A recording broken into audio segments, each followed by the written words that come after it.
Estamos nosotros en líderes y grupos. Les he comentado ya antes que algunos capítulos los tomo en secuencia porque tienen que ver una cosa con la otra.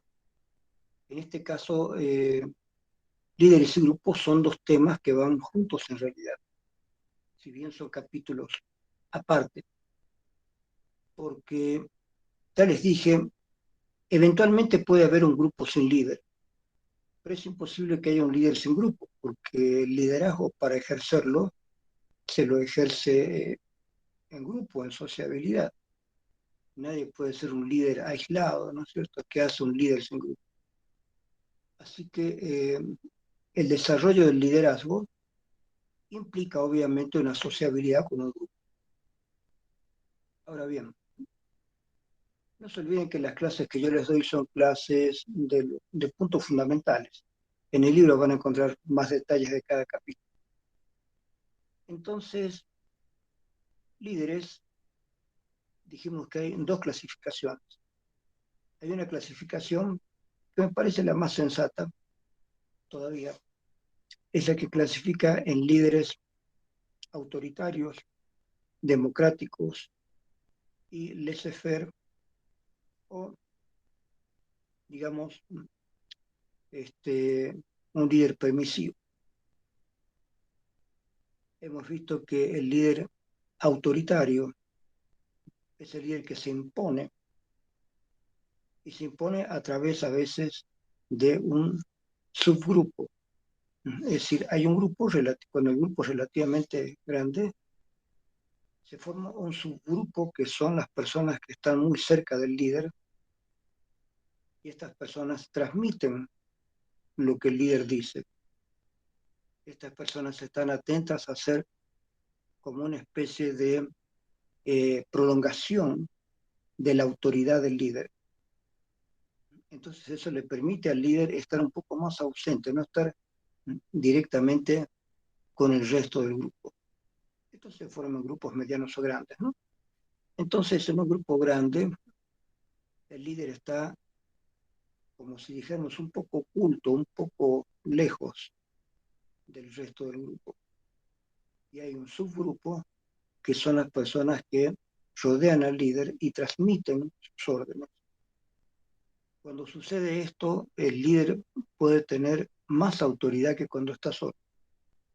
Porque cuando es el líder solo directo en un grupo, su autoridad puede verse un poquito menguada porque él está directamente con la gente. Cuando se está mucho tiempo directamente con la gente tiende a tomar un poco de eh, menos distancia, digamos, a tener más confianza con el líder. Entonces, en la medida en que el líder permite que haya más confianza, eso hace que tampoco haya el debido respeto a veces. Sucede esto por el lazo de confianza que se ha establecido por la cercanía del líder. Por eso, especialmente en política, ustedes verán, mientras más sean los partidarios de un líder, hay más probabilidad de que este líder tenga toda una corte, tiene allegados que transmiten las órdenes y transmiten también las solicitudes. Entonces el líder no está con todos, el líder está con el grupo que le sirve de mediador. Y ese grupo mediador a su vez toma una importancia considerable muchas veces, porque ese grupo mediador es el que a veces toma la palabra con el grupo grande y transmiten lo que dice el líder, pero también le transmiten al líder lo que piden los demás. Esto hace que estos grupos intermedios puedan tener en algún momento mucha importancia, eh, pueden adquirir esa importancia por ser los intermediarios. En estos casos, si el líder se da cuenta que este grupo tiene demasiada importancia, puede cada tanto cambiar a las personas de ese grupo. El líder inteligente, el líder que se da cuenta que él no puede depender de ese grupo mediador, eh, lo va renovando cada vez. Cambia a las personas que están ahí en ese grupo mediador, para que esas personas, ese grupo mediador, no se transformen en más poderoso que el líder, ¿no es cierto? Porque ¿cómo sabe el líder si realmente la gente pide lo que dice el grupo mediador?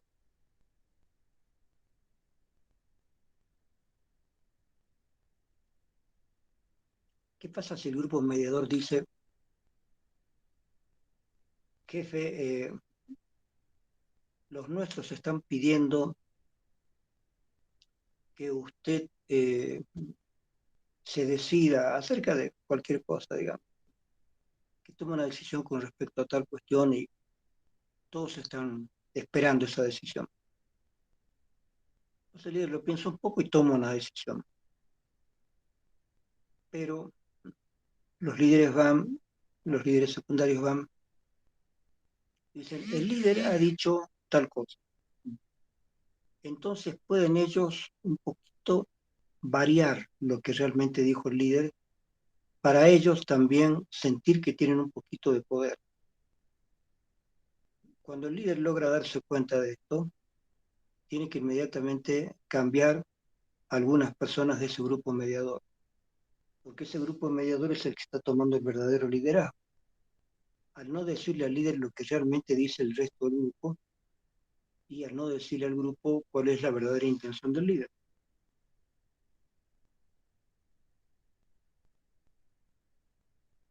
Ha ocurrido muchas veces que los mediadores suelen tener más poder que el líder, lo cual obviamente no tiene que suceder.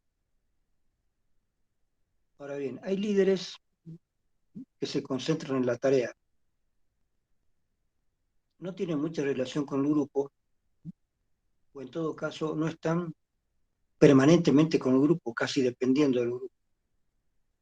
Ellos están orientados a la tarea que hay que hacer, de manera que no se ligan afectivamente con el grupo, no tienen ligación con nadie del grupo. En cambio, hay líderes a los que les interesa mucho tener más presencia en el grupo y eventualmente pueden tomar alguna ligación con algunos miembros del grupo. Pero estos líderes pueden cometer errores cuando tienen cierto tipo de afecto o desafecto con personas específicas del grupo. Por lo tanto, se considera que el mejor líder, el que obtiene mejores resultados, es aquel que está orientado a las tareas, más que aquel que está orientado al grupo. Porque el asunto es, hay una tarea por resolver y yo la voy a resolver. Y si tengo que cambiar a alguien del grupo, lo voy a cambiar. Y si tengo que sacar a alguien del grupo, lo voy a sacar. Pero para mí el asunto es que consigamos hacer esto que hemos dicho que vamos a hacer. Eso es estar orientado a la tarea más que al grupo, ¿no es cierto?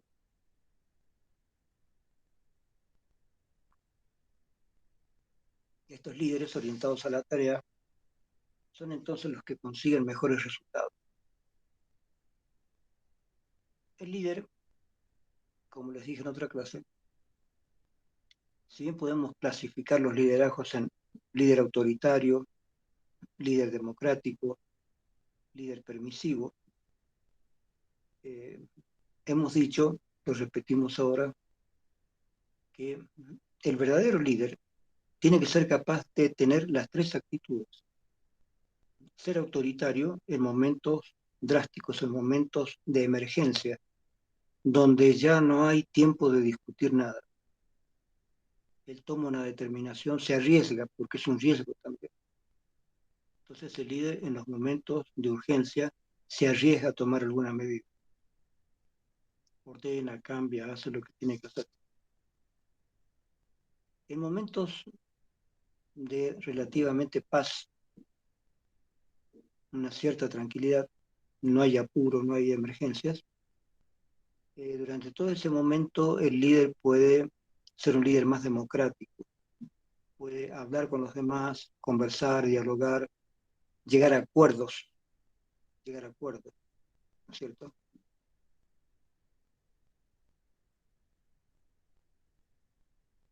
El grupo debe tener una conducta. Hay una conducta del grupo que es lo esperable para obtener determinados objetivos, determinados resultados. El grupo se vincula a una tarea. Están dirigidos por un líder, pero la vinculación de todos es con una tarea que hay que realizar. Entonces, para realizar esa tarea, es necesario que el líder esté muy claro con respecto a lo que hay que hacer, cómo hay que hacer, cuándo hay que hacer. Y el líder puede, en ese entonces, eh, dialogar, dar un tiempo relativamente bueno para hacer ese logro y revisar cómo se van logrando los resultados. Ahora, en el momento de emergencia, si hay una emergencia, ahí sí el líder toma toda la responsabilidad y él dice lo que hay que hacer. No tiene tiempo de dialogarlo, no tiene tiempo de hacer un registro democrático de esa decisión. La decisión la toma él por emergencia. En ese momento el líder es autoritario, ya no es democrático. Y existen los momentos, como les decía, donde no hay emergencias, donde no hay nada que hacer. En ese momento el líder tiene que seguir siendo líder. Si hay un momento de regocijo, de paz, de almuerzo, de lo que sea, en ese momento el líder tiene que seguir siendo líder. Y tiene que buscar esos momentos para también participar con el grupo. Esos momentos de participación con el grupo para mí serían los verdaderos momentos del laissez-faire, el momento de aquel líder participativo con los momentos interesantes del grupo, ¿no es cierto? De ahí que yo pienso que el líder autoritario, el líder democrático y el líder permisivo no son tres líderes diferentes, son momentos diferentes de un mismo líder. Si un líder si es capaz de ser líder, tiene que ser capaz de percibir y actuar en esos momentos diferentes. Percibir cuando hay una emergencia y ser líder autoritario, porque no puede perder tiempo, da órdenes. Percibir cuando hay tiempo para dialogar, entonces es el líder democrático. Pide opinión, expresa apoyo, dialoga. Y finalmente, si hay un momento de mucha paz, de mucha tranquilidad, donde puede haber alguna actuación entre todos de, de reunirse para simplemente charlar, para simplemente dialogar, de reunirse para hacer un espacio de descanso de todas las labores del grupo. Ahí sí el líder sigue siendo líder, pero es un líder que apoya ese descanso. Y ahí el líder es un líder permisivo, un laissez-faire. Él va a dejar hacer, va a dejar pasar porque no hay algo urgente, digamos, no hay un logro importante que conseguir en ese momento.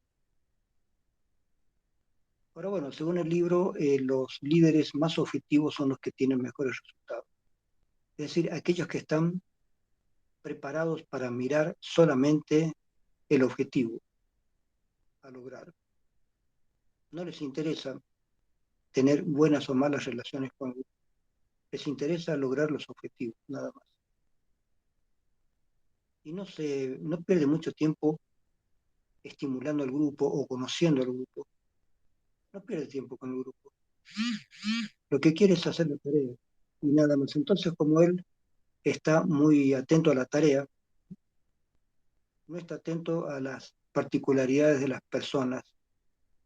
Entonces, no está en la tarea de juzgar individualmente a las personas del grupo. No le interesa juzgar. Lo que le interesa es lograr el objetivo. Y esto lo puede hacer parecer un poco impersonal, pero está bien, porque si fuera personal estaría buscando que todos los miembros del grupo estén haciendo lo que deben hacer y resulta que lo importante es ver que se logre todo. No es mirando al grupo, es mirando al objetivo cuando se logra. Entonces aquellos líderes que están más mirando al objetivo que mirando al grupo son los que obtienen los mejores resultados. Esto ya ha sido estudiado. ¿Mm?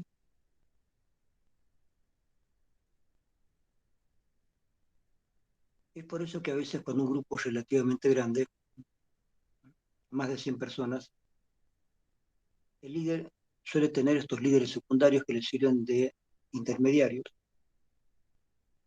y él permite que esos líderes secundarios tomen algunas veces medidas disciplinarias con aquellos que no cumplen con lo acordado. Entonces, no es el líder el que toma medidas, ese es el grupo cercano al líder que le ayuda al líder a coordinar al grupo mayor, es ese grupo el que muchas veces toma algunas determinaciones. El líder solamente está atento a que se cumplan los objetivos y a chequear cuáles son los objetivos cada vez y cómo se deben lograr. Pero no está atento a quién hace, quién no hace, quién dice, quién no dice. No está atento a eso. Él está atento a los resultados. ¿No? Si los resultados son malos, entonces recién hará una evaluación de qué fue lo que pasó y cuáles de los miembros del grupo ha fallado como para que no se logre esto. Y eventualmente puede separar a algunos miembros, que él tiene el derecho a hacerlo porque es el líder. ¿No?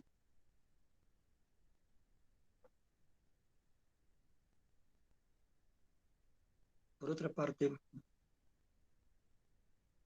el grupo, el grupo, que puede ser grande o mediano o pequeño, este asunto de los tamaños de los grupos, es algo para discutir, ¿no es cierto? ¿Qué es un grupo pequeño? 10 personas. ¿Qué es un grupo grande? ¿Más de 10? ¿Más de 100? Ahí entramos en un pequeño problema con respecto a cómo clasificamos el número, lo que puede ser un grupo pequeño, mediano o grande, ¿no es cierto?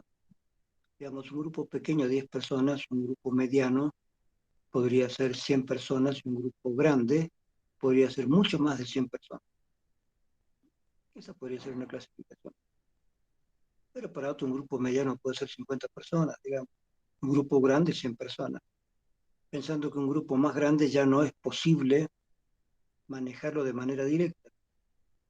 Esto es cierto, pero por eso les digo que aparecen los grupos secundarios. Si cuando son mucho más de 100 personas, es obviamente que el líder no puede estar atento a todos. Entonces se forman los grupos intermedios, aquellos que son, digamos, administradores del grupo, que le ayudan al líder a administrar el grupo, porque el líder no puede conocer a todos los demás, no tiene tiempo. Así que hay un grupo intermediario que se dedica a conocer a los diferentes miembros del grupo para exigir a estos miembros del grupo la conducta necesaria para una tarea determinada.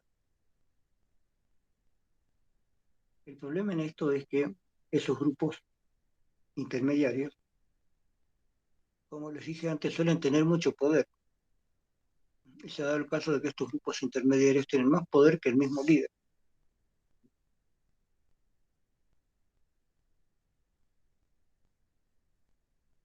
Por lo tanto, en algunos casos el líder tiene que estar por encima de ese grupo y él directamente relacionarse con el grupo grande. De vez en cuando él tiene que hacer esto para cerciorarse de que este grupo intermedio, que le sirve de mucha ayuda, no esté tomando determinaciones que él nunca ha dado.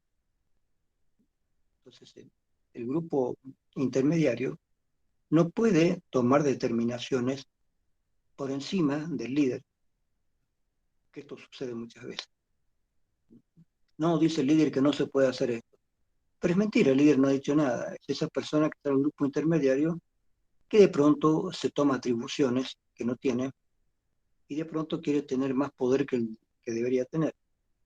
Estas cosas suceden también. Mientras más grande es el grupo, es obvio que aparece esto. No se olviden que cuando se trata ya de una institución como el gobierno, ya no se puede hablar fácilmente de líder y grupo. Hay un líder y hay un grupo extensísimo, pero mediado por lo que son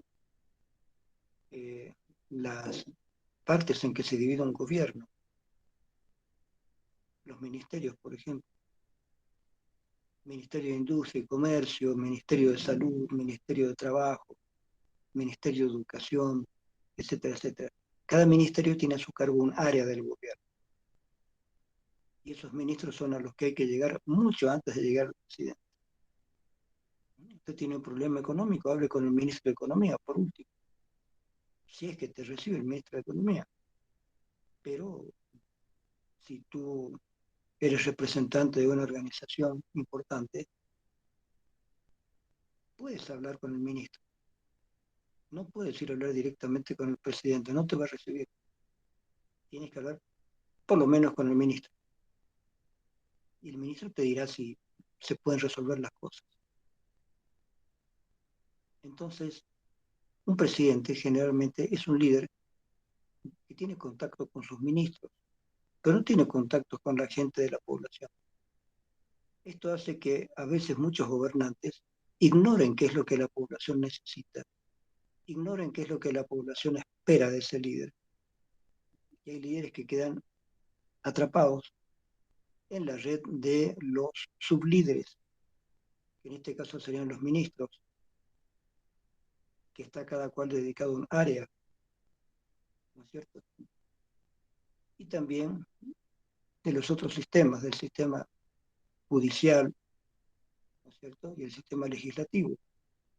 El sistema legislativo, el presidente generalmente dialoga con el jefe de bancada del liderazgo en el nivel legislativo, donde hay diputados y senadores, ahí hay los jefes de partido. ¿Sí?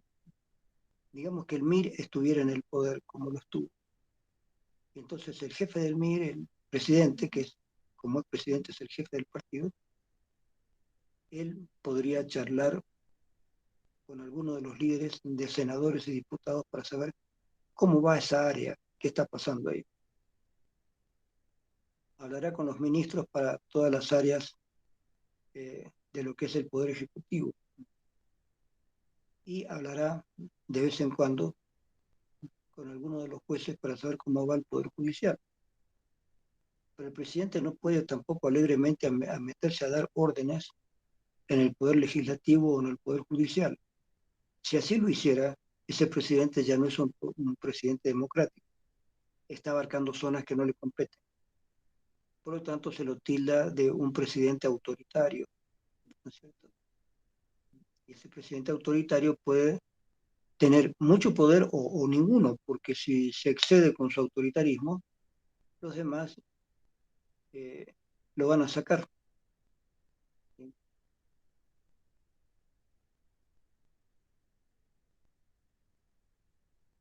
Ahora bien, se puede ser un líder autoritario en dos casos. Uno, cuando la estructura se ha hecho una estructura muy fuerte, en la cual ni siquiera se necesita ser autoritario porque la estructura ya es muy fuerte. Así se ha hecho en el Partido Comunista Ruso en la época de la Rusia soviética, así se hizo en el Partido Chino en la época en que Mao Zedong gobernaba la China, así se ha hecho en Latinoamérica con muchos gobiernos militares que tomaban el poder por la fuerza y dirigían todo como si todo fuera un ejército. Y de vez en cuando suele darse la emergencia de algún líder popular que, pretextando hacer una revolución, toma de pronto un poder personal muy grande, porque se lo han permitido además.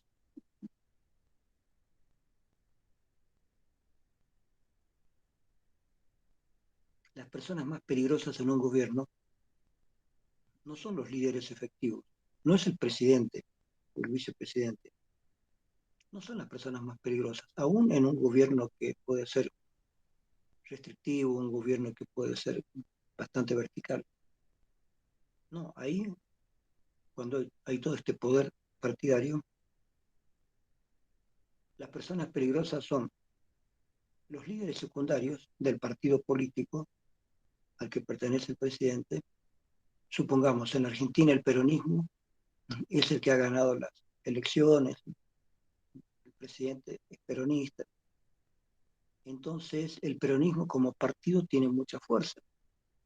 Así que si las personas pertenecen al partido, pueden tener al menos la esperanza de ser escuchados, de decir, necesitamos esto.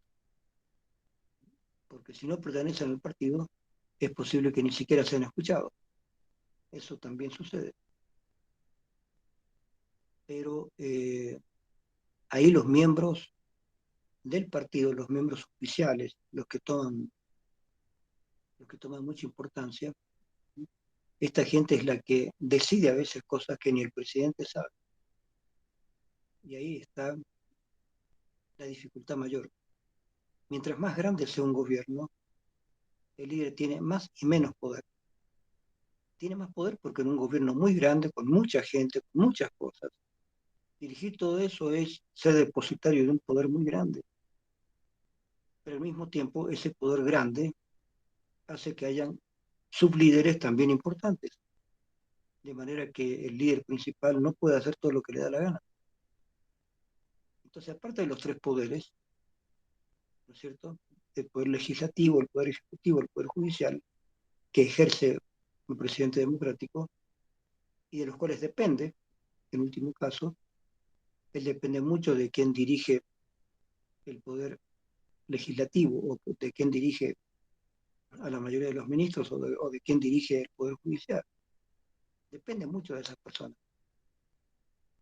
Pero además de depender, en un momento determinado, este líder puede perder la perspectiva, ¿sí?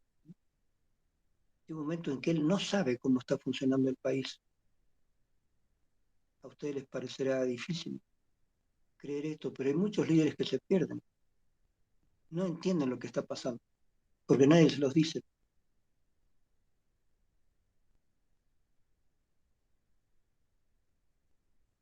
Se ha dado el caso de líderes, a veces por débiles, a veces por inexpertos, a veces por muy viejos, que no tienen mucha conciencia de lo que están haciendo, porque dependen de los líderes intermediarios, dependen de las estructuras intermediarias, ¿no es cierto? El poder legislativo, el poder ejecutivo, por ejemplo, es el presidente con sus ministros. Y se supone que el presidente tiene, él ha elegido a los ministros, porque el presidente no tiene la obligación de saberlo todo, ¿no es cierto? Por eso tiene un ministro de salud, porque el presidente no tiene la obligación de ser médico recibido.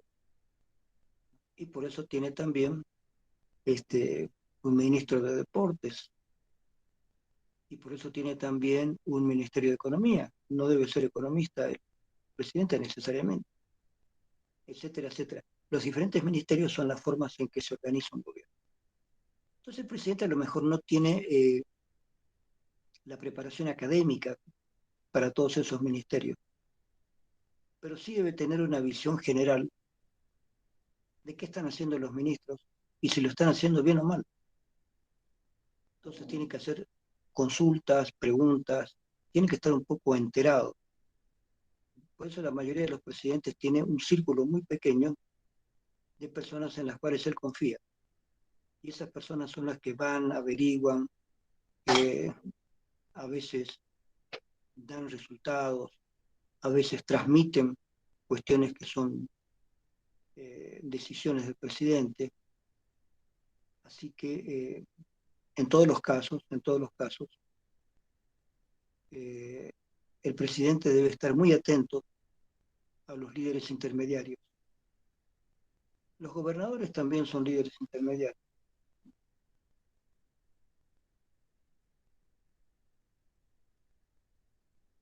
Ustedes lo pueden ver acá mismo en Bolivia. Hay gobernadores que pertenecen al partido gobernante y otros que no. Entonces aquellos que obedecen al partido gobernante están esperando siempre la orientación del gobierno para ellos actuar como líderes secundarios, digamos, para actuar como gobernadores. Pero algunos gobernadores a lo mejor no serán del mismo partido del líder principal, es decir, del presidente.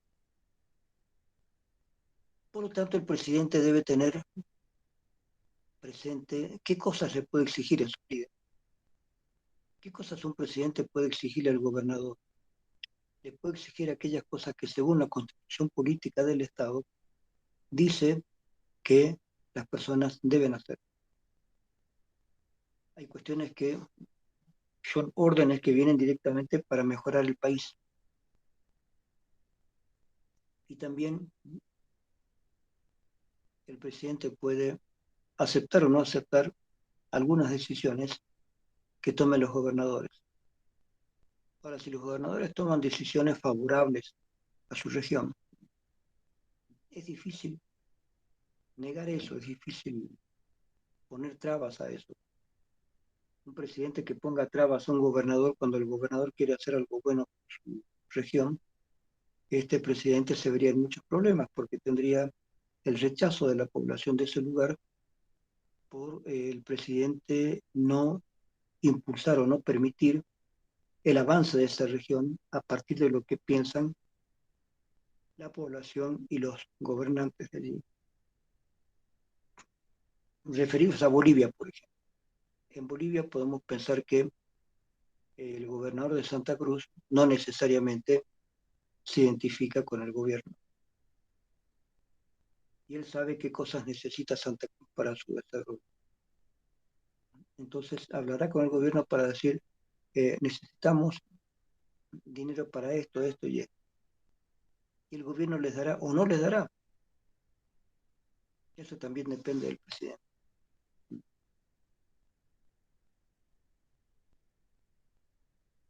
El presidente puede querer dominar a una región con esta potestad que él tiene de pasarle o no pasarle dinero. Sin embargo, resulta que el dinero del gobierno no es del presidente.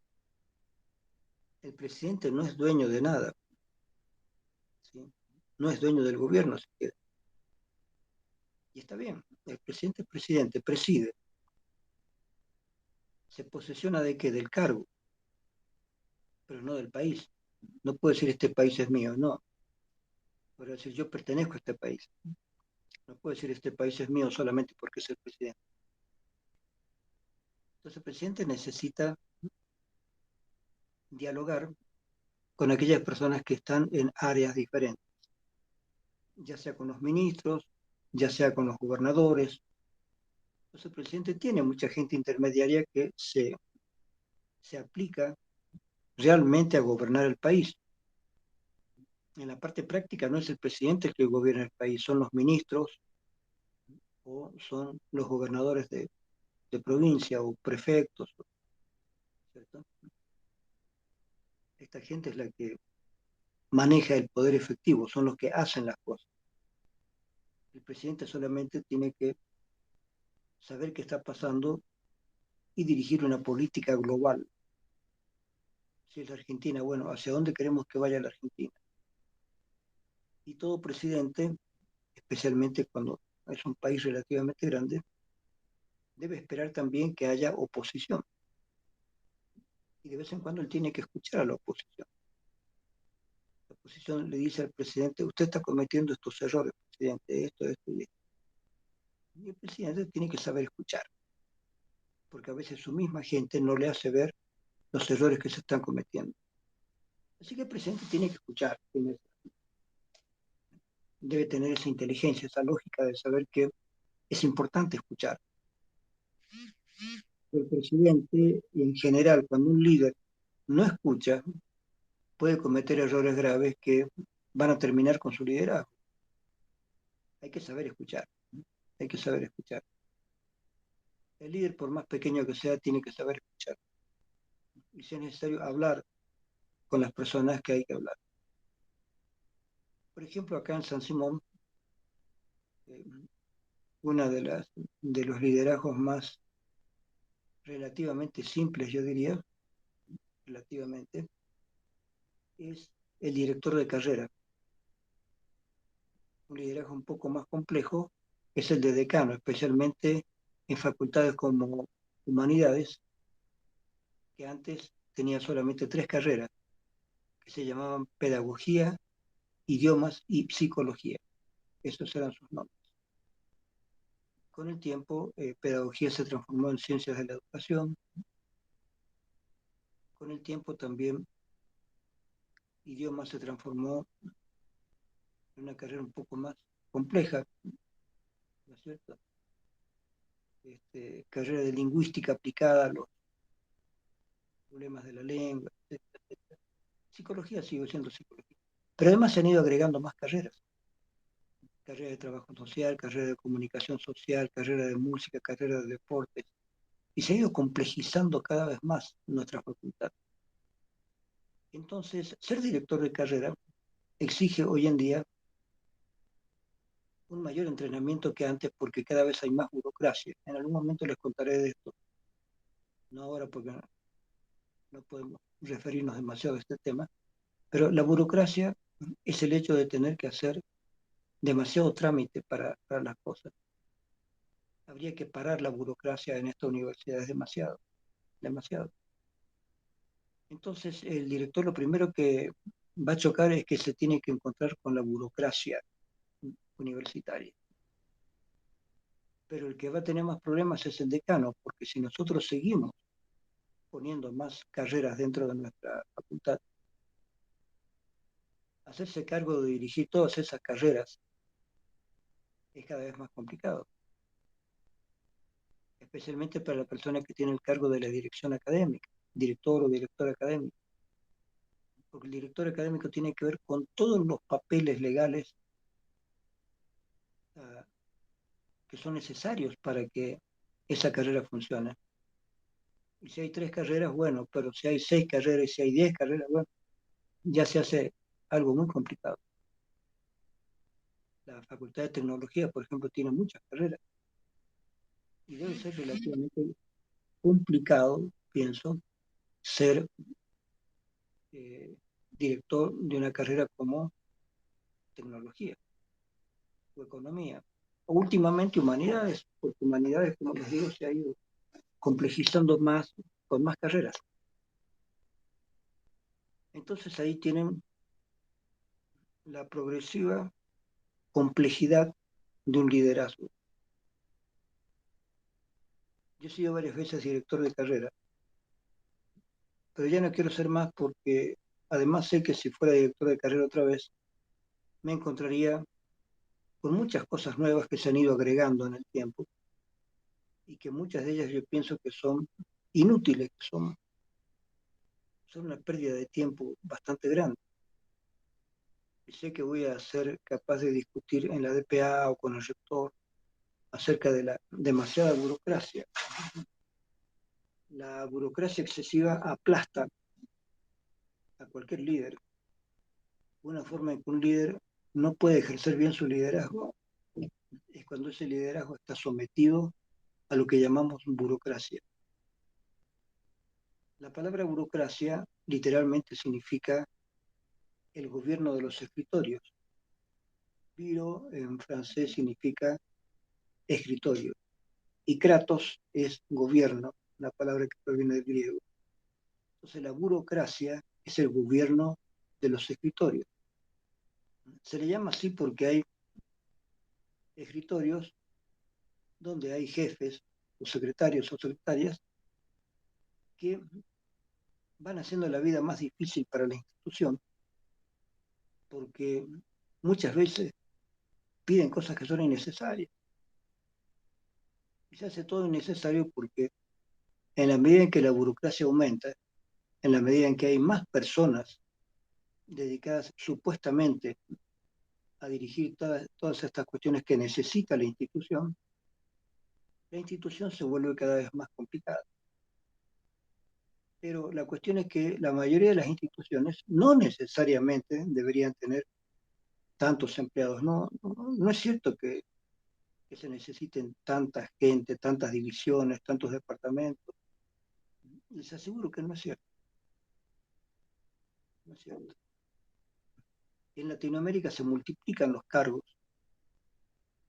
Esto es para darle trabajo a la gente. La gente prefiere cargos burocráticos en los cuales no tienen nada útil que hacer, sino solamente pedir inútilmente certificados de esto, de aquello, en los que inútilmente pasan cartas por aquí y por allá, donde inútilmente ellos mismos se les ocurre cargar más las tareas burocráticas con exigencias que no son útiles para nada, ¿no es cierto?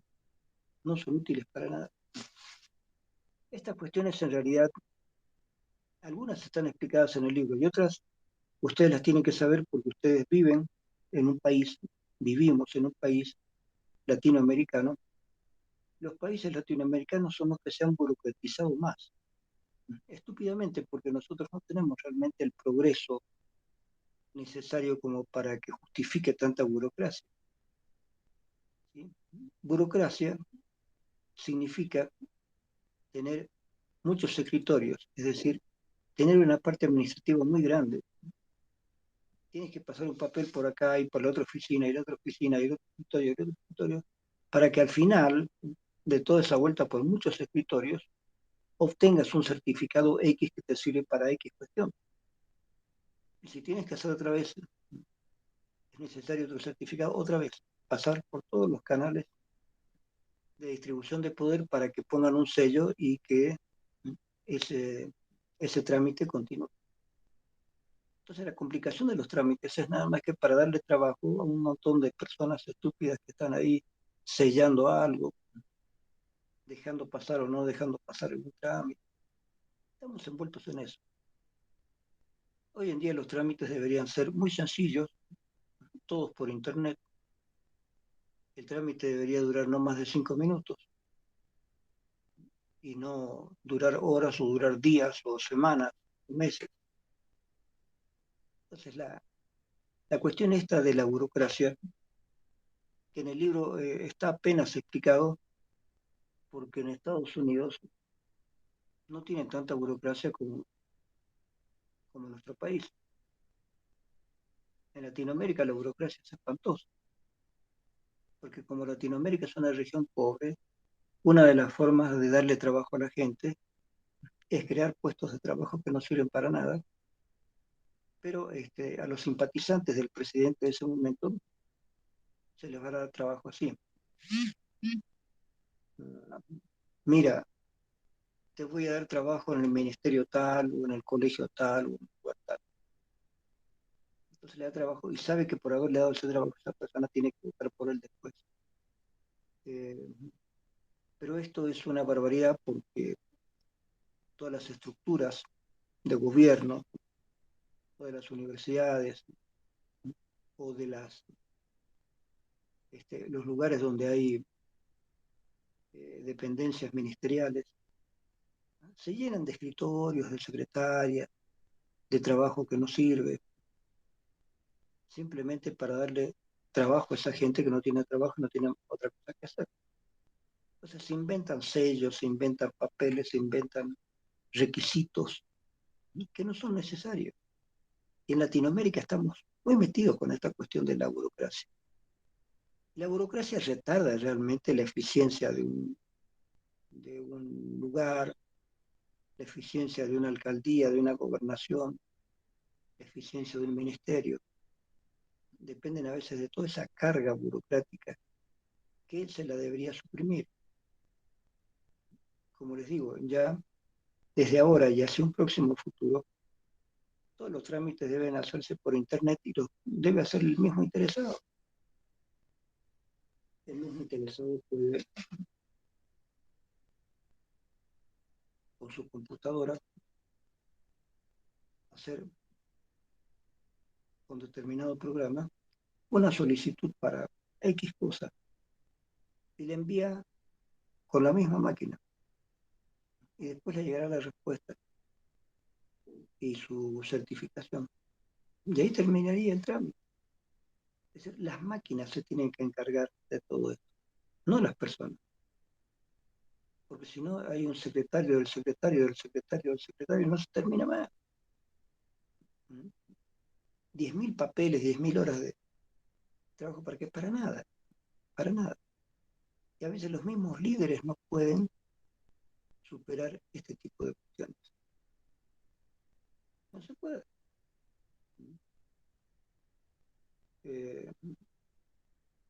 Me acuerdo que para sacar mi título le solicité al rector que me eximiera o me rebajara el pago por el título. ¿Por qué? Porque como extranjero yo tenía que pagar mucho más caro el trámite de sacar el título. Y el rector dijo, bueno, sí, te vamos a rebajar o eximir. Y una secretaria le dijo, no, rector, eso no se puede hacer, bla, bla, bla, bla. Y esa secretaria pudo más que el rector. El rector al final me dijo, mira, no se puede hacer, bla, bla, bla, bla. Es decir, lo mismo que hizo la secretaria. Ustedes pensarán, ¿por qué el rector le hizo caso a la secretaria? ¿Acaso la secretaria no es independiente del rector? ¿Cómo el rector va a depender de una secretaria? Pero es que no se trata de que el rector dependa de la secretaria. Depende de las normas burocráticas que se han instaurado en la universidad. Y si él le dice a la secretaria, haga esto porque yo se lo digo, es probable que la secretaria hable con otras personas y diga, el rector me ha obligado a hacer esto. Y ahí se le da un problema. Entonces, vean cómo incluso ser rector no significa tener todo el poder. Hasta cierto punto, incluso, si alguien es presidente de un país y quiere seguir las normas, le va a costar mucho, incluso siendo presidente, ser obedecido en todas partes. Le va a costar. ¿Por qué? Por la burocracia. La burocracia se establece como una especie de estructura que es la que realmente hace las cosas. No es el presidente, no es el gobernador quien logra todas las cosas.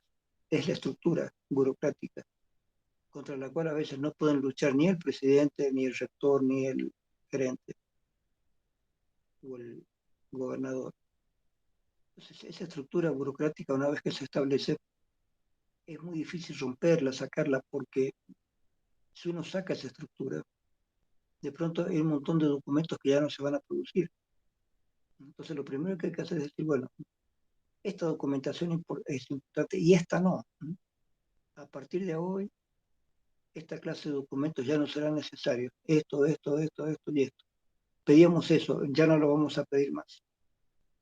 Entonces, recién a partir de ahí se le puede decir a la gente que estaba haciendo ese trabajo, mire, ese trabajo ya no existe, lo sentimos mucho, le vamos a dar una carta para que consiga trabajo en otro lugar, chao, se acabó. Entonces se reduce la burocracia, se reduce la cantidad de cosas que hay que hacer para obtener una certificación final de algo, ¿sí? Quiero tener una certificación de propiedad de un terreno. No es posible que tenga que estar 3 años para que me den esa certificación. Todo debería ser más rápido. Y como les digo, debería ser automático. Casi todo debería hacerse hoy en día mediante máquinas, mediante Internet. Una persona desde su casa debería poder hacer fácilmente, además, cualquier trámite. Y no tener que ir oficina por oficina, firma tras firma, dar vueltas, estar en inmensas filas, inmensas colas que se hacen para lograr algo. Todo esto tiene que desaparecer. Para eso están las máquinas. Para eso tenemos que ir al reemplazo de la burocracia por el uso inteligente de las máquinas. ¿Eso va a hacer que ya no hayan líderes? No, al contrario.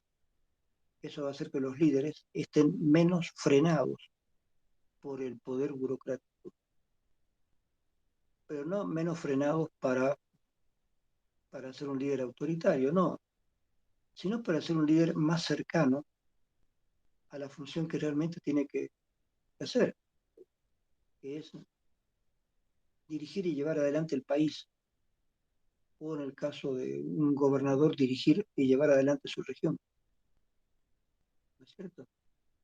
Pero para poder hacerlo tiene que salirse de esa burocracia que puede terminar de cansar a la gente y puede hacer que mucha gente por ahí cometa actos ilegales por la burocracia misma, ¿no es cierto? Si yo sé que quiero tener una documentación, un trámite, y sé que hay mucha gente antes que yo esperando ese trámite, ¿qué es lo que voy a hacer? A la persona encargada de ese trámite le voy a pagar para que me lo haga más rápido. Eso se llama corrupción. Pero hay mucha gente que lo acepta, tanto el que da el dinero como el que lo recibe. Entonces aceptan esto como para escapar de la burocracia. Pero ese escape de la burocracia no legal, hace que la burocracia sea más pesada. Porque la única forma de superar esa burocracia es con un acto que a su vez es ilegal, ¿no es cierto?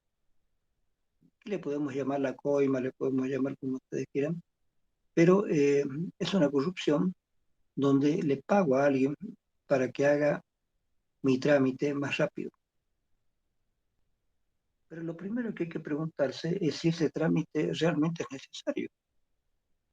Es probable que el 80% de casi todos los trámites que hacemos hoy en día eh, no sean necesarios.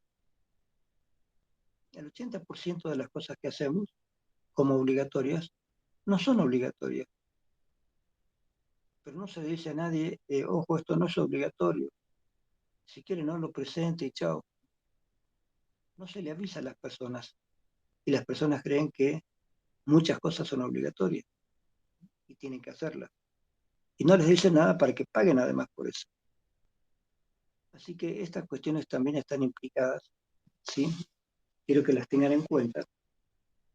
No están en el libro por si acaso, pero todo esto tiene que ver con estos capítulos de liderazgos, porque hay que ver cómo se portan los líderes en estos casos, y grupos, porque hay que ver cómo las instituciones crean grupos medianos o grandes que están constituidos por personas que hacen a la burocracia y le impiden al resto de las personas hacer sus trámites más rápido.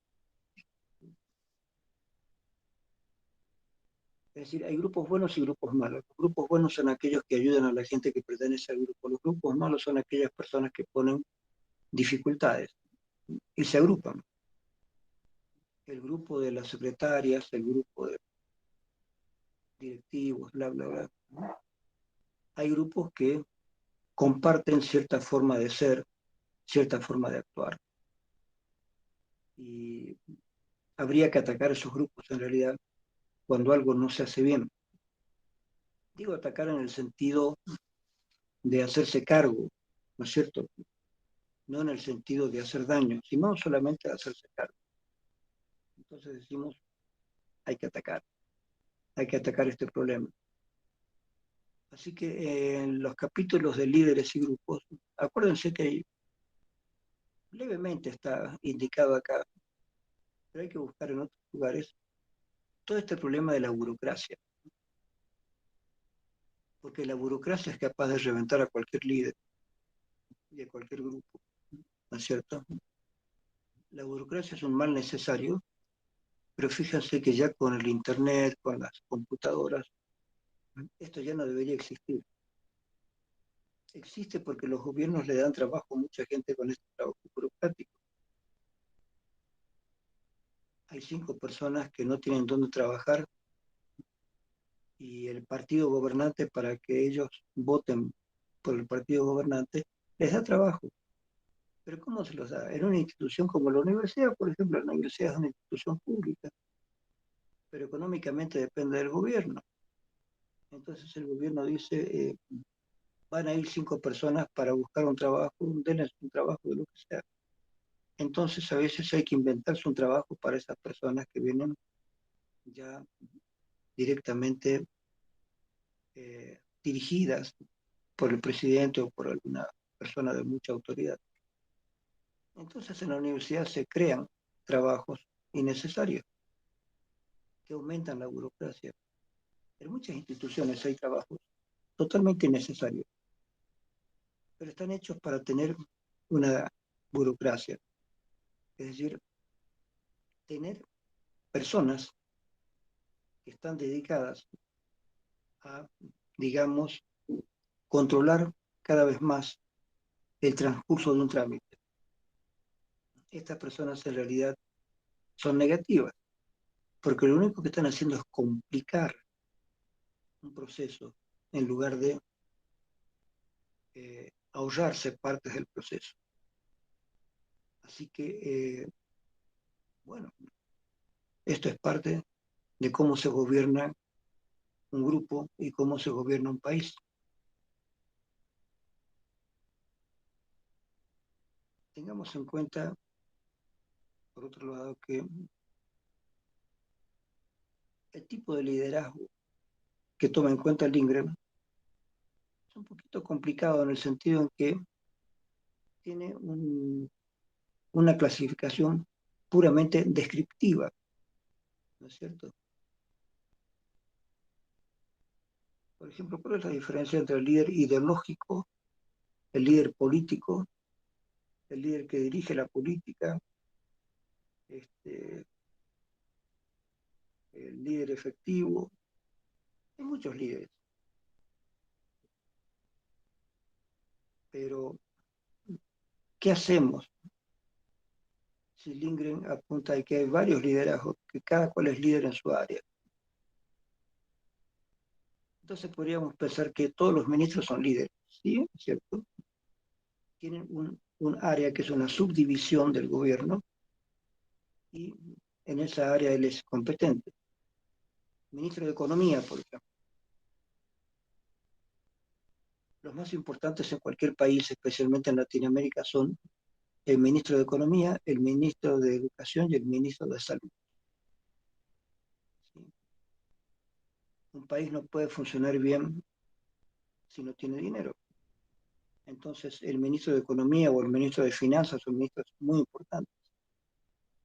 Un país no puede funcionar bien si los colegios no funcionan, porque entonces ese país tiene ciudadanos mal informados, mal educados, y eso no ayuda a progresar a un país. Y por último, un país necesita gente honesta para que esa gente trabaje y haga las cosas que tiene que hacer. Entonces, no necesitamos demasiada burocracia para funcionar. Al contrario, un país con menos burocracia funciona mucho mejor, mucho más rápido. Y por lo tanto, hoy en día, ningún gobierno puede prescindir de expertos en computación, ¿no es cierto? Entonces, vean, como les digo, Ministerio de Salud y Educación, por ejemplo, son importantísimos. En ningún país puede descuidar la educación ni descuidar la salud. Si descuidas la educación, vas a tener problemas a largo plazo. Y si no manejas bien la parte de salud, tendrás problemas ahí nomás, ahí mismo, en el cortísimo plazo. Así que el presidente tiene que ser muy bien asesorado para elegir a los ministros que él quiere que le ayuden. Los ministros no se eligen por voto, los designa el presidente. Entonces el presidente tiene que ser muy hábil, muy capaz, para saber a qué personas necesita para tal ministerio. Es un ministerio de salud. Se necesita un médico, de acuerdo, un médico. Pero no solamente un médico que sepa medicina. Tiene que ser un médico que sepa, además, políticas de salud pública, porque es un ministro. Entonces es un ministro que va a dirigir toda el área médica. Hospitales, clínicas, dispensarios, eh, formas en que trabaja la Facultad de Medicina, todo lo que tiene que ver con la parte médica está a cargo de un ministerio, el Ministerio de Salud. Así que ese ministro tiene que saber bastantes cosas y estar atento a ver cómo se llevan adelante las tareas que hay que hacer. Y si es necesario, sacar leyes que se dan al conjunto del Poder Legislativo y Ejecutivo. Entonces el Poder Legislativo tiene que poder sacar las leyes necesarias. Entonces queremos una ley que diga que todas las instancias de salud obligatoriamente deben tener tantas y tales clases de aparatos, tales y cuales clases de camas, tales y tales cuestiones de aparatología. Todo esto hay que medirlo, hay que saber cómo funciona, ¿sí? ¿Cuántas salas debe tener un buen hospital? ¿Cuántos pisos debe tener un buen hospital? ¿Qué detalles debe tener un buen hospital? Todo esto es importantísimo. Ustedes, la mayoría, no conocen cómo era antes el seguro universitario. El seguro universitario no tenía el edificio que tiene ahora, era más pequeño.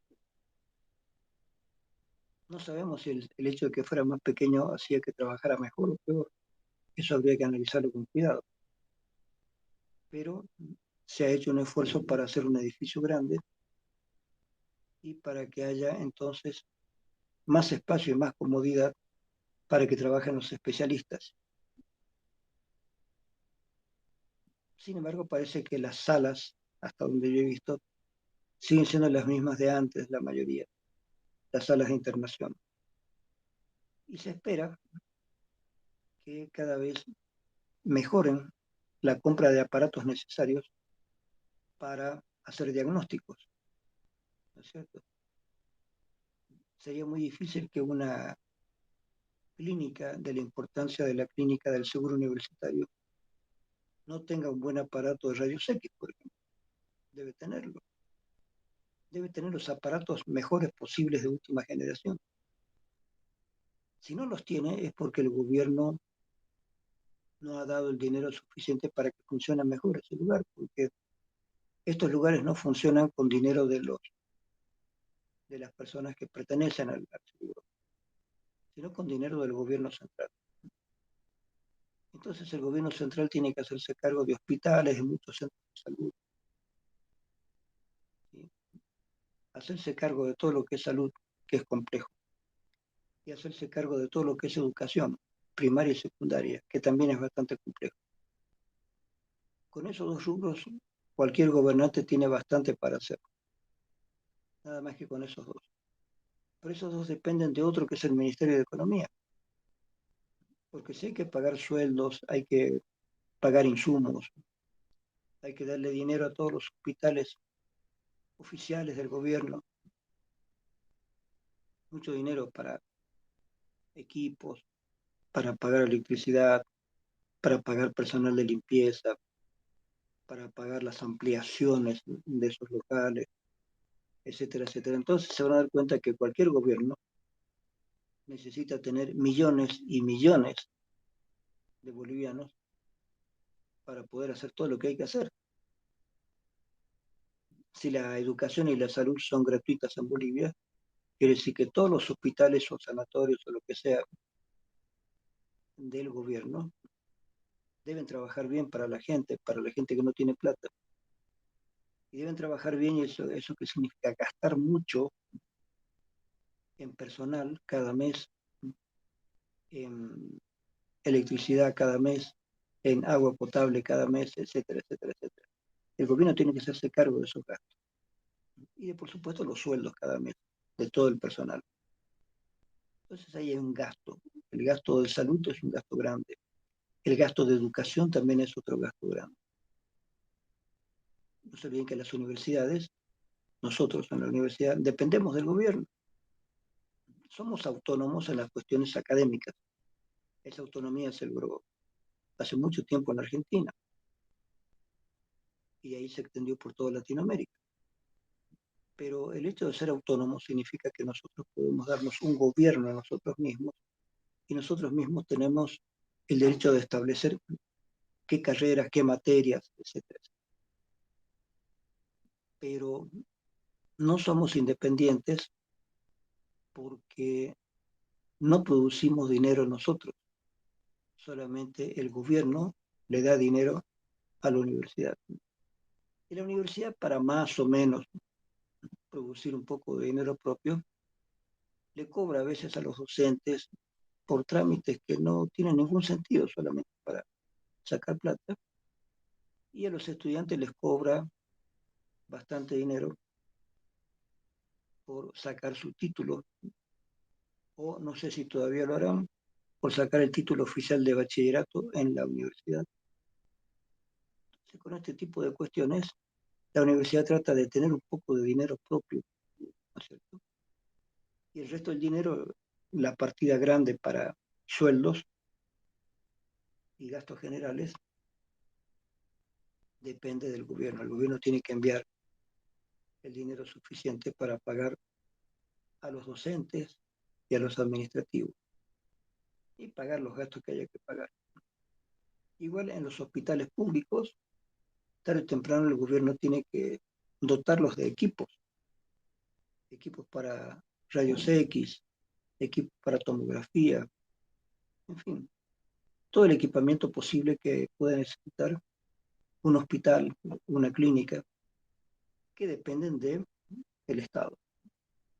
Por eso les digo que cuando se toman estas cuestiones en un nivel un poco mayor, no de un grupo pequeño, un grupo mediano, no de un grupo de amigos, no de un grupo de chicos de colegio, cuando uno toma en serio ya lo que significa en un nivel mucho mayor lo que es la organización social de un país, ahí uno se da cuenta que este asunto de líderes y liderazgo, ahí uno se da cuenta que el asunto de líderes y grupos no es una tarea fácil.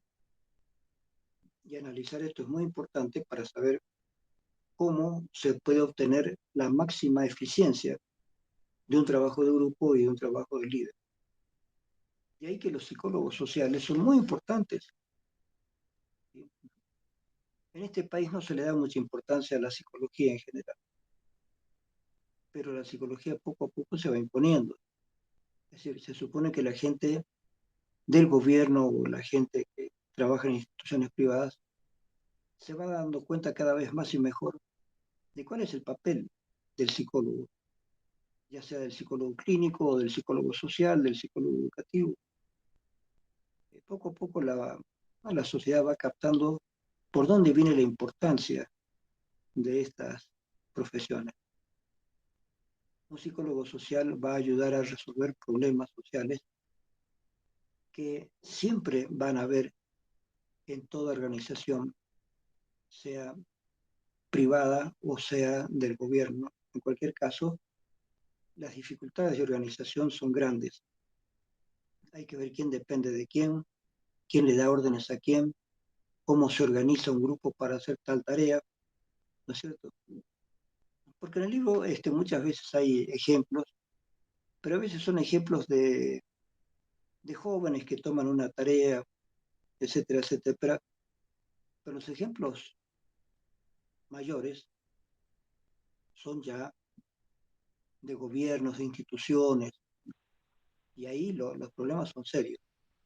Alguna vez me invitaron del seguro para dar algunas charlas sobre psicología social, para ver cómo se organizan.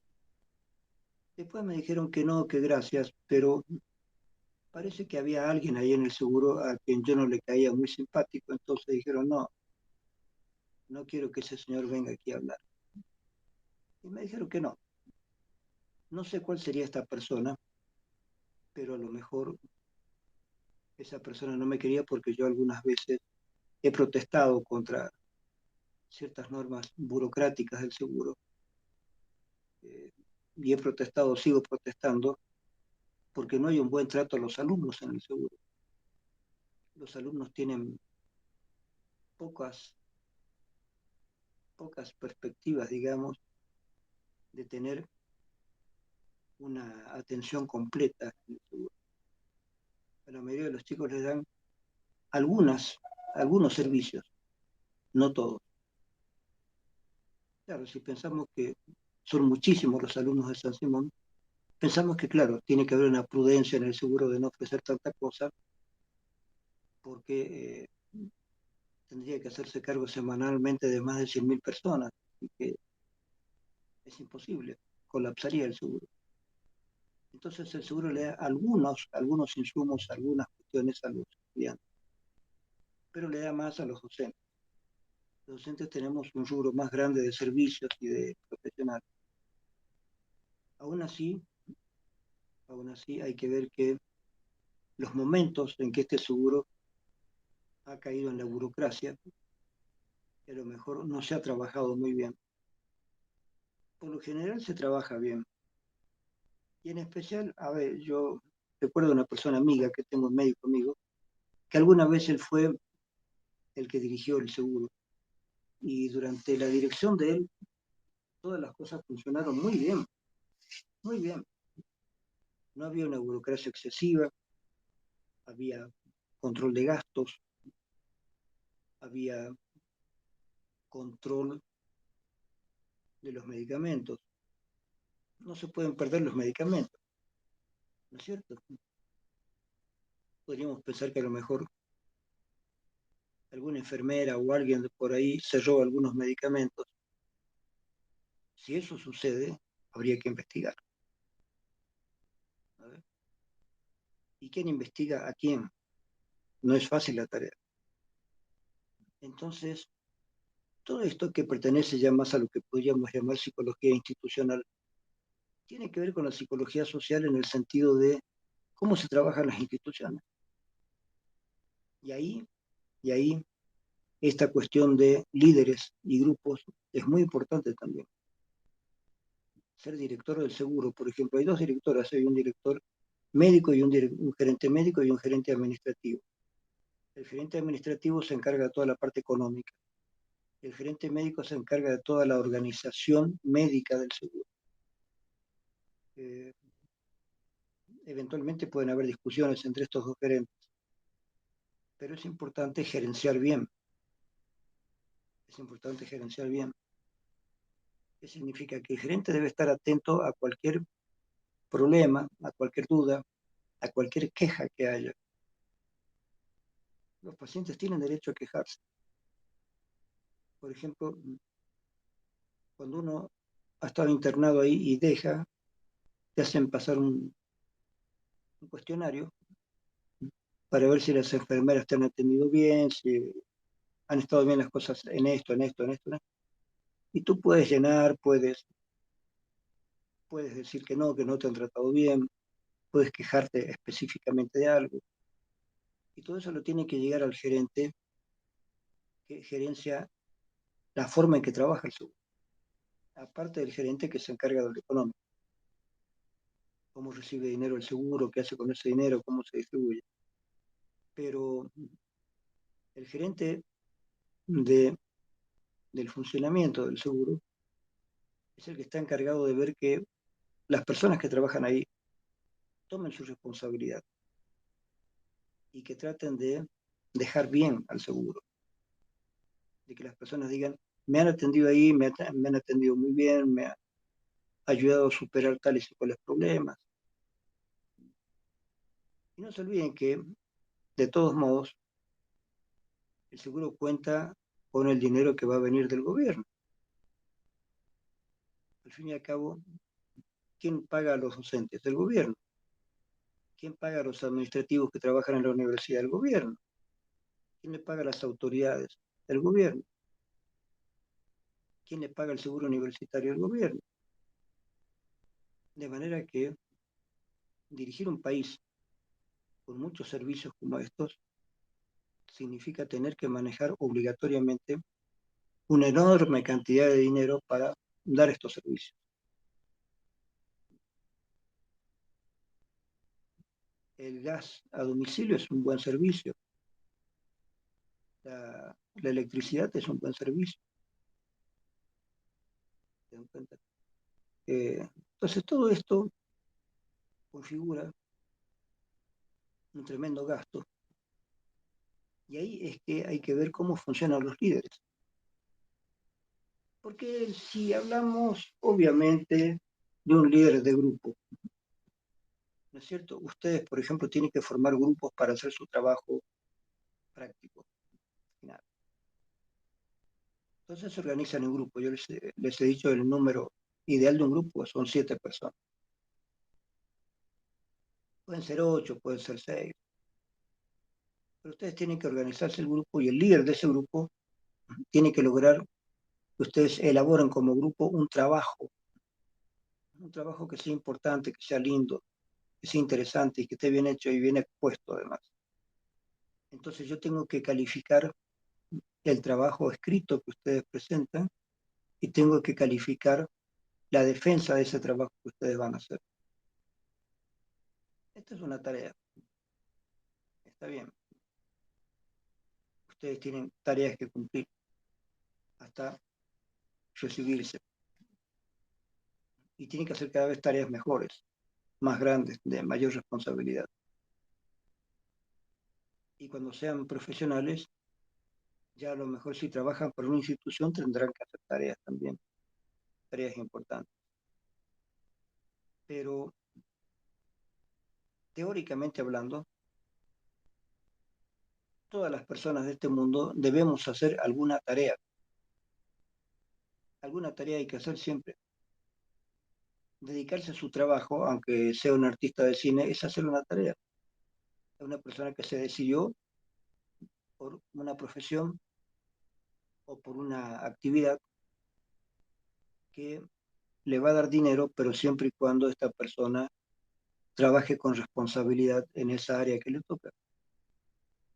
No sé si ustedes alguna vez han tenido la paciencia de ver el final de una película y ver todas las personas que han trabajado ahí, todas las personas que han colaborado y trabajado ahí para que se logre esa película. Aparte del director y los productores son los que ponen el dinero para la película, el director es el que dirige todo. Aparte de eso, todas las personas que han estado a cargo de las cámaras, del sonido, de la música, de los colores, de esto, de maquillaje, de llevar a la gente de un lado a otro con la camioneta, de manejar las cámaras filmadoras, de manejar los servicios de laboratorio para que la película tenga los colores necesarios, etcétera. Es una cantidad enorme de gente que trabaja. ¿Sí? Tómense el trabajo de ver ustedes cuando termine una película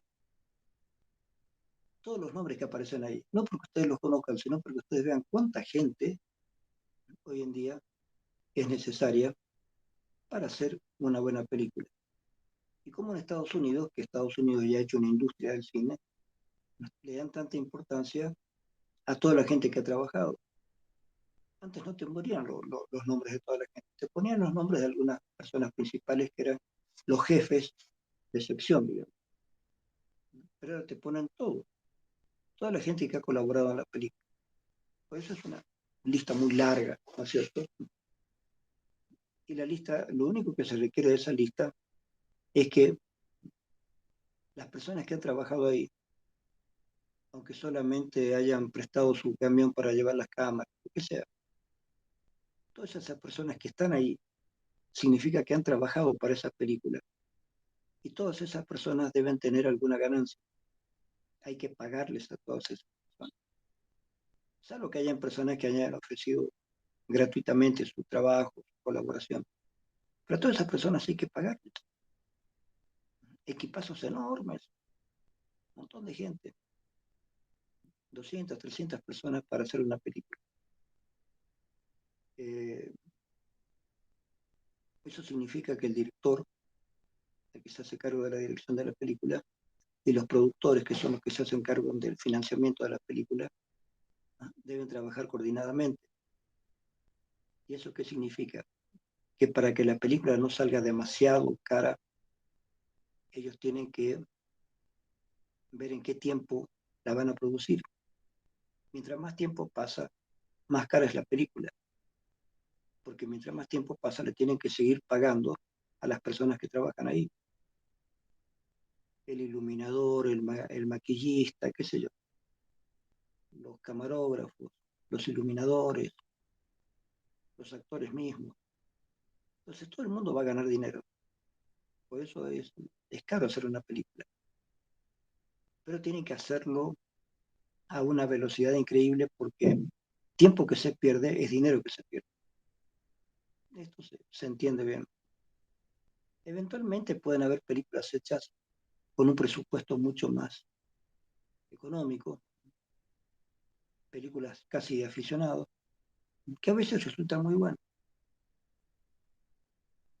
Pero en este mundo tal como está hoy en día, todo puede tener precio. Y eso hace más complejo el entendimiento de cómo funcionan los líderes y los grupos. ¿Líder de qué? El director de una película es el líder de la película en el sentido artístico. El productor principal es el líder del financiamiento de la película. ¿Pueden haber peleas entre estos dos líderes? Claro que hay peleas, porque el director necesita tales cosas y el productor va a decir, no hay plata para eso. Yo estoy poniendo tal cantidad de dinero como hemos acordado, no voy a poner más. Y de pronto el director necesitaría algunas otras cosas. Verá si alguien se los puede hacer gratis, si alguien les puede colaborar. Entonces no hay ninguna actividad humana que no tenga sus dificultades. Y crear líderes y grupos muy específicos permite ahorrar un poco esas dificultades. Es decir, tener líderes y tener grupos bien organizados sirve de mucho porque ahorra mucha discusión para la ejecución de un plan. Para hacer una película hay un plan, ¿sí? Vamos a filmar tales escenas, tales cosas, bla, bla, bla, bla, bla. Una película se hace a pedazos. Entonces, vean que a lo mejor se comienza a filmar escenas que van a aparecer recién al final. Y después, casi al final, se pueden hacer algunas escenas exteriores o interiores que son las que van a aparecer al principio. De manera que el actor debe poner su mente y su cuerpo al servicio de una escena final, aunque la hagan al principio. ¿No es cierto? Una película se hace a pedazos, no es lo mismo que en el teatro. En el teatro los mismos actores van llevando poco a poco el desarrollo de un drama. En la película no. En la película se puede empezar por el final y los actores tienen que convencerse a sí mismos que ya ha sucedido todo y están en el final, en el capítulo final de una obra o de una novela y la están haciendo en película. Entonces vean cómo cuando uno ve la película, uno piensa, o una persona se imagina, que la película se ha ido haciendo poco a poco en el comienzo de una historia hasta el final de la historia. No, no, no es así. No es así. Por ahorro de dinero, se dice, bueno, vamos a empezar con los exteriores, que siempre es la parte más difícil.